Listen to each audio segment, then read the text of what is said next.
అసలు నీ గురించి నువ్వేమనుకుంటున్నావు? పైలట్ ప్రాజెక్ట్ 1000 ఎకరాలైనా ఎలా స్టార్ట్ చేద్దాం అనుకుంటున్నావు?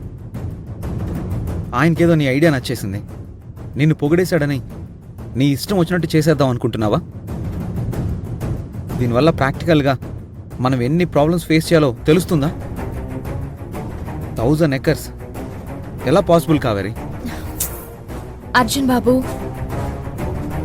వ్యవసాయం అనేది మీలాంటి వాళ్ళకి కష్టమైన పనేమో, కానీ నేను రైతు బిడ్డని.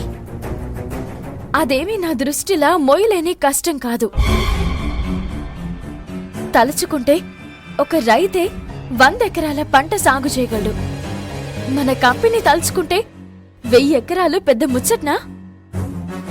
మనం ఎట్లా చేయాలనా అని కాదు అర్జున్ బాబు, ఎట్లనా చేయాల్సిందే అని పట్టుబట్టి మట్టిలా దిగుదాం.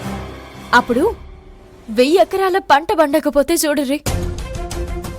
అర్జున్ బాబు, గీ కంపెనీని మీ అమ్మా నాన్న గీ స్థాయిలో నిలబెట్టింది పైసలు సంపాదించడానికి మాత్రమే కాదు, గీ కంపెనీ వల్ల 1000 మందికి జీవనోపాధి దొరుకుతుందని, ఎంతో మందికి మంచి జరగాలనని. గా సంకల్పాన్ని వాళ్ళు ఏనాడు మర్చిపోలే. మరి వాళ్ళ వారసునిగా మీరేం చేసి వాళ్ళ పేరుని మరింత పెంచగలరు?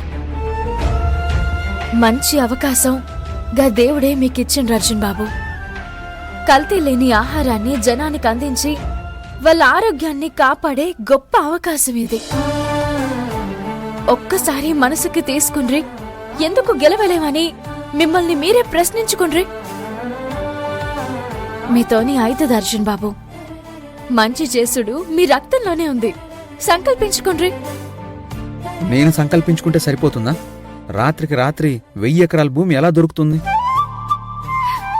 దొరుకుతుంది. ఎక్కడా? మీ ఊర్లోనే. గదే మీ నానమ్మగారి ఊర్లో దొరికిపోతుంది అంటున్నా. శివపురంలోనా? అవును అర్జున్ బాబు.